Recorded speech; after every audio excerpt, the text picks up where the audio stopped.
espero, ni remotamente, que se conceda el menor crédito a la extraña, aunque familiar historia que voy a relatar. Sería verdaderamente insensato esperarlo cuando mis mismos sentidos rechazan su propio testimonio. No obstante, yo no estoy loco, y ciertamente no sueño. Pero por si muero mañana, quiero aliviar hoy mi alma. Me propongo presentar ante el mundo, clara, sucintamente y sin comentarios, una serie de sencillos sucesos domésticos. Por sus consecuencias, estos sucesos me han torturado, me han anonadado. Con todo, solo trataré de aclararlos. A mí, solo horror me han causado. A muchas personas parecerán tal vez menos terribles que estrambóticos. Quizá más tarde surja una inteligencia que dé a mi visión una forma regular y tangible. Una inteligencia más serena, más lógica y, sobre todo, menos excitable que la mía, que no encuentre en las circunstancias que relato con horror más que una sucesión de causas y de efectos naturales. La docilidad y la humanidad fueron mis características durante mi niñez. Mi ternura de corazón era tan extremada que atrajo sobre mí las burlas de mis camaradas. Sentía extraordinaria afición por los animales y mis parientes me habían permitido poseer una gran variedad de ellos. Pasaba en su compañía casi todo el tiempo y jamás me sentía más feliz que cuando les daba de comer o acariciaba. Esta singularidad de mi carácter aumentó con los años y cuando llegué a ser un hombre vino a constituir uno de mis principales placeres. Para los que han profesado afecto a un perro fiel e inteligente, no es preciso que explique la naturaleza o la intensidad de goces que esto puede proporcionar. Hay, en el desinteresado amor de un animal, en su abnegación, algo que va derecho al corazón del que ha tenido frecuentes ocasiones de experimentar su humilde amistad, su fidelidad sin límites. Me casé joven y tuve la suerte de encontrar en mi esposa una disposición semejante a la mía. Observando mi inclinación hacia los animales domésticos, no perdonó ocasión alguna de proporcionarme los de especies más agradables. Teníamos pájaros, un pez dorado, un perro hermosísimo, conejitos, un pequeño mono y un gato. Este último animal era tan robusto como hermoso, completamente negro y de una sagacidad maravillosa.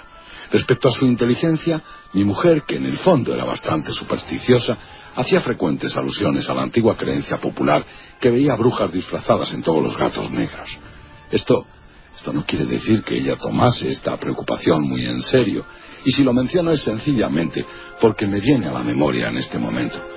Plutón, este era el nombre del gato. Era mi favorito, mi camarada. Yo le daba de comer y él me seguía por la casa donde quiera que iba. Esto me tenía tan sin cuidado que llegué a permitirle que me acompañase por las calles.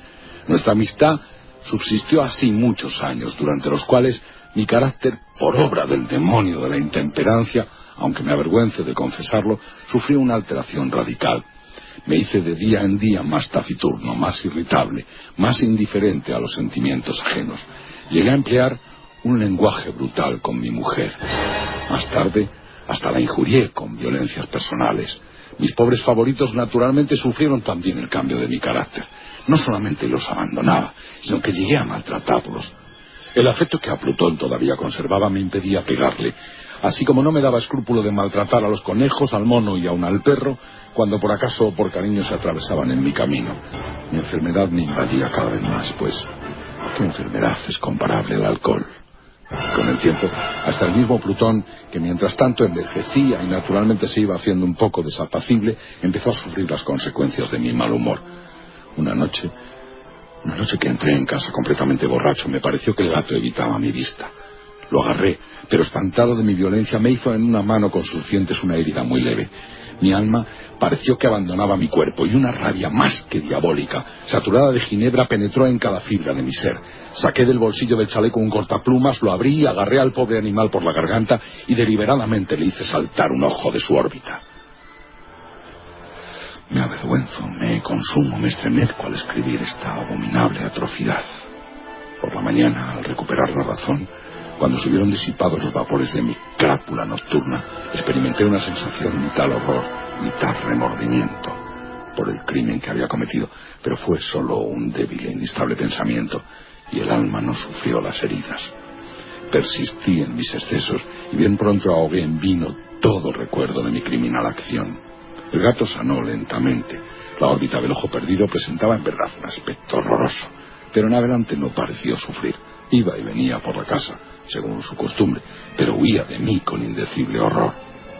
Aún me quedaba lo bastante de mi benevolencia anterior para sentirme afligido por esta antipatía evidente de parte de un ser que tanto me había amado. Pero a este sentimiento bien pronto sucedió la irritación, y entonces desarrollóse en mí, para mi postrera e irrevocable caída, el espíritu de la perversidad, del que la filosofía no hace mención.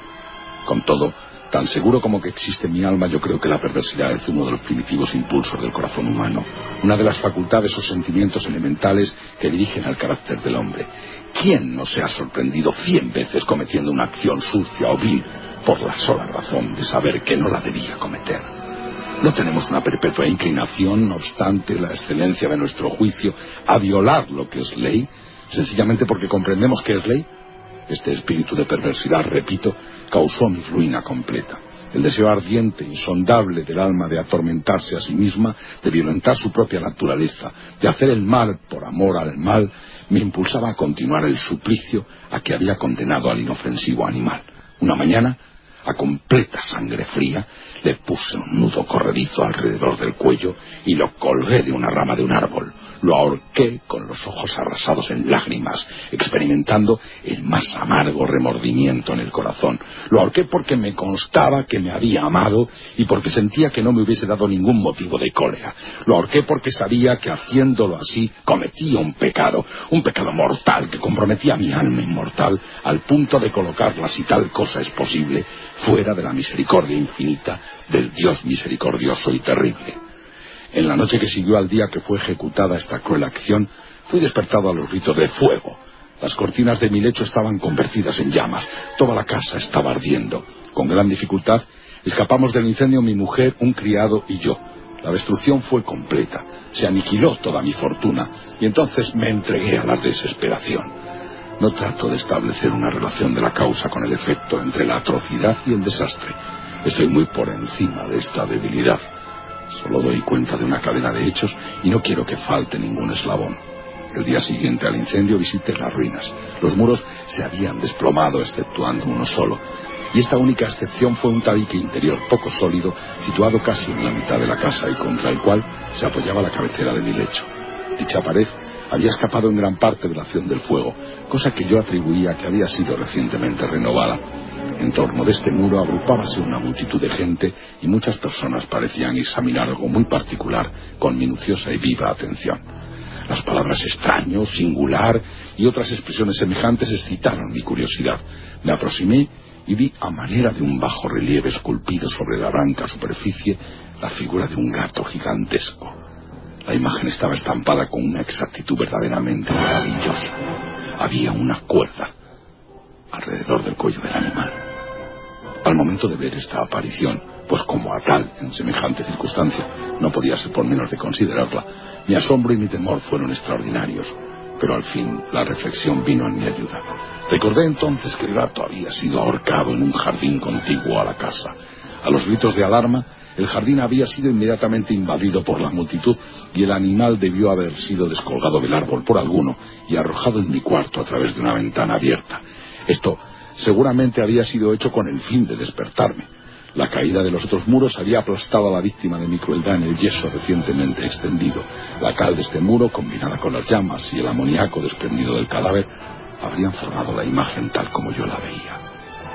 Merced a este artificio, logré satisfacer muy pronto a mi razón, mas no pude hacerlo tan rápidamente con mi conciencia, porque el suceso sorprendente que acabo de relatar grabóse en mi imaginación de una manera profunda.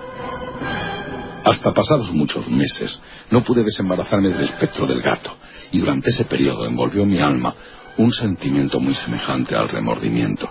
Llegué hasta a llorar la pérdida del animal y a buscar en torno mío, en los tugurios miserables que tanto frecuentaba, otro favorito de la misma especie y de una figura parecida que lo reemplazara. Ocurrió que una noche que me hallaba sentado medio aturdido en una taberna más que infame, fue repentinamente solicitada mi atención hacia un objeto negro que reposaba en lo alto de uno de esos inmensos toneles de ginebra o ron que componían el principal ajuar de la sala. Hacía algunos momentos que miraba a lo alto de ese tonel, y lo que me sorprendía era no haber notado más pronto el objeto colocado encima. Me aproximé tocándolo con la mano. Era un enorme gato, tan grande por lo menos como Plutón, e igual a él en todo menos en una cosa. Plutón no tenía ni un pelo blanco en todo el cuerpo, mientras que éste tenía una salpicadura larga y blanca, de forma indecisa, que le cubría casi toda la región del pecho. No bien lo hube acariciado cuando se levantó súbitamente y prorrumpió en un continuado ronquido. Se frotó contra mi mano y pareció muy contento de mi atención. Era pues el verdadero animal que yo buscaba. Al momento propuse al dueño de la taberna comprarlo, pero este no se dio por entendido. Yo no le conocía ni lo había visto nunca antes de aquel momento. Continué acariciándolo y cuando me preparaba a regresar a mi casa, el animal se mostró dispuesto a acompañarme. Le permití que lo hiciera agachándome de vez en cuando para acariciarlo durante el camino. Cuando estuvo en mi casa, se encontró como en la suya e hízose enseguida gran amigo de mi mujer. Por mi parte, bien pronto sentí nacer antipatía contra él. Era casualmente lo contrario de lo que yo había esperado. No sé cómo ni por qué sucedió esto. Su empalagosa ternura me disgustaba, fatigándome. Poco a poco, estos sentimientos de disgusto y fastidio convirtiéronse en odio. Esquivaba su presencia, pero una especie de sensación de bochorno y el recuerdo de mi primer acto de crueldad me impidieron maltratarlo. Durante algunas semanas me abstuve de golpearlo con violencia. Llegué a tomarle un indecible horror y a huir silenciosamente de su odiosa presencia como de la peste. Seguramente lo que aumentó mi odio contra el animal fue el descubrimiento que hice en la mañana siguiente de haberlo traído a casa. Lo mismo que Plutón, él también había sido privado de uno de sus ojos. Esta circunstancia hizo que mi mujer le tomase más cariño, pues como ya he dicho, ella poseía en un alto grado esa ternura de sentimientos que había sido mi rasgo característico y el manantial frecuente de mis más sencillos y puros placeres. No obstante, el cariño del gato hacia mí parecía acrecentarse en razón directa de mi aversión contra él. Con implacable tenacidad que no podía explicarse el lector, seguiré mis pasos. Cada vez que me sentaba, acurrucábase bajo mi silla o saltaba sobre mis rodillas cubriéndome con sus repugnantes caricias. Si me levantaba por andar, se metía entre mis piernas y casi me hacía caer al suelo, o bien, introduciendo sus largas y afiladas garras en mis vestidos, trepaba hasta mi pecho. En tales momentos, aunque hubiera deseado matarlo de un solo golpe, me contenía en parte por el recuerdo de mi primer crimen, pero principalmente, debo confesarlo, por el terror que me causaba el animal. Este terror no era de ningún modo el espanto que produce la perspectiva de un mal físico, pero me sería muy difícil denominarlo de otro modo. Lo confieso abochornado, si aún en este lugar de criminales casi me avergüenzo al afirmar que el miedo y el horror que me inspiraba el animal se habían aumentado por una de las mayores fantasías que es posible concebir. Mi mujer habíame hecho notar más de una vez el carácter de la mancha blanca de que he hablado y en la que estribaba la única diferencia aparente entre el nuevo animal y el matado por mí. Seguramente recordará el lector que esta marca, aunque grande, estaba primitivamente indefinida en su forma, pero lentamente, por grados imperceptibles, que mi razón se esforzó largo tiempo en considerar como imaginarios, había llegado a adquirir una rigurosa precisión en sus contornos. Presentaba la forma de un objeto que me estremezco solo al nombrarlo, y esto era lo que sobre todo me hacía mirar al monstruo con horror y repugnancia, y me habría impulsado a librarme de él, ni me habría atrevido. La imagen de una cosa horrible y siniestra, la imagen de la horca. Oh, lúgubre y terrible aparato, instrumento del horror y del crimen, de la agonía y de la muerte. Y heme aquí convertido en un miserable, más allá de la miseria de la humanidad, un animal inmundo cuyo hermano yo había con desprecio destruido, una bestia bruta, creado para mí, para mi hombre, formado a imagen del Altísimo, un tan grande e intolerable infortunio. Desde entonces no volví a disfrutar de reposo, ni de día ni de noche. Durante el día el animal no me dejaba ni un momento, y por la noche a cada instante, cuando despertaba de mi sueño lleno de angustia inexplicable, sentía el tibio aliento de la alimaña sobre mi rostro y su enorme peso, encarnación de una pesadilla que no podía sacudir, posado eternamente sobre mi corazón. Tales tormentos influyeron lo bastante para que lo poco de bueno que quedaba en mí desapareciera. Vinieron a ser mis íntimas preocupaciones los más sombríos y malvados pensamientos. Ocurrió que un día que me acompañaba para un quehacer doméstico al sótano del viejo edificio donde nuestra pobreza nos obligaba a habitar, el gato me seguía por la pendiente escalera, y en ese momento me exasperó hasta la demencia. Enarbolé el hacha, y olvidando en mi furor el temor pueril que hasta entonces contuviera mi mano, asesté al animal un golpe que habría sido mortal si le hubiera alcanzado como deseaba, pero el golpe fue evitado por la mano de mi mujer. Su intervención me produjo una rabia más que diabólica. Desembaracé mi brazo del obstáculo y le hundí el hacha en el cráneo. Y sucumbí, instantáneamente, sin exhalar un solo gemido, mi desdichada mujer. Consumado este horrible asesinato, traté de esconder el cuerpo. Juzgué que no podía hacerlo desaparecer de la casa, ni de día ni de noche, sin correr el riesgo de ser observado por los vecinos. Numerosos proyectos cruzaron por mi mente. Pensé primero en dividir el cadáver en pequeños trozos y destruirlos por medio del fuego. Discurrí luego cavar una fosa en el suelo del sótano.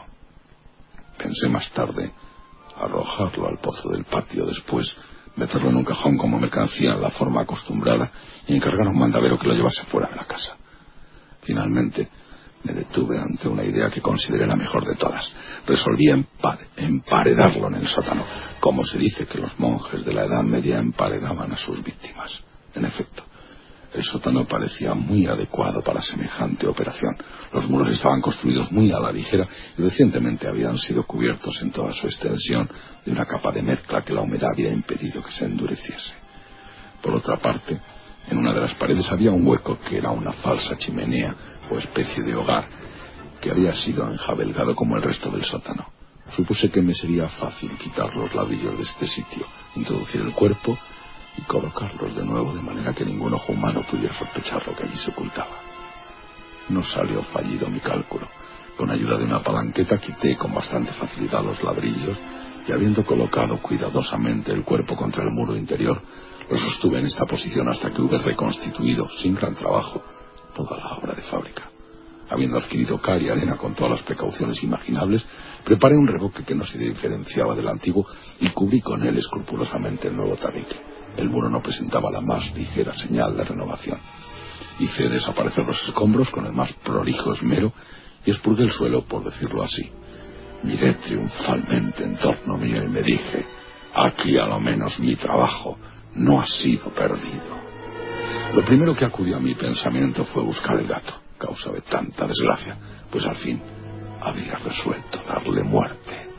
De haberle encontrado en aquel momento, su destino estaba decidido, pero alarmado el sagaz animal por la violencia de mi reciente acción, no osaba presentarse ante mí en mi actual estado de ánimo. Sería tarea imposible describir o imaginar la profunda, la feliz sensación de consuelo que la ausencia del detestable animal produjo en mi corazón. No apareció en toda la noche y por primera vez desde su entrada en mi casa logré dormir con un sueño profundo y sosegado. Sí, dormí como un patriarca, no obstante tener el peso del crimen sobre mi alma.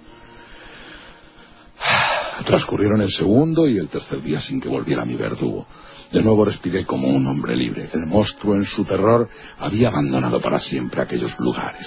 Me parecía que no lo volvería a ver. Mi dicha era inmensa. El remordimiento de mi tenebrosa acción no me inquietaba mucho. Instruyóse una especie de sumaria que fue sobreseída al instante. La indagación practicada no dio el menor resultado. Habían pasado 4 días después del asesinato cuando una porción de agentes de policía se presentaron inopinadamente en casa y se procedió de nuevo a una prolija investigación. Como tenía plena confianza en la impermeabilidad del escondrijo, no experimenté zozobra. Los funcionarios me obligaron a acompañarlos en el registro, que fue minucioso y extremo. Por último y por tercera o cuarta vez descendieron al sótano. Mi corazón latía regularmente como el de un hombre que confía en su inocencia.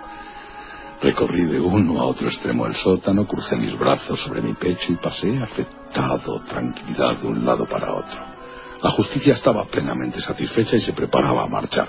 Era tanta la alegría de mi corazón que no podía contenerla. Me abrasaba el deseo de decir algo, aunque no fuese más que una palabra de señal de triunfo, y hacer indubitable la convicción acerca de mi inocencia.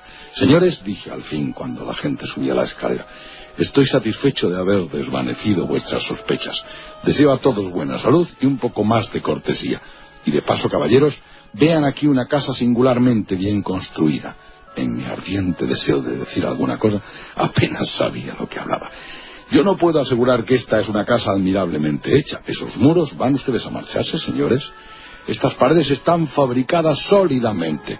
Y entonces, con una audacia frenética, golpeé fuertemente con el bastón que tenía en la mano, precisamente sobre la pared del tabique, detrás del cual estaba el cadáver de mi esposa, de la esposa de mi corazón.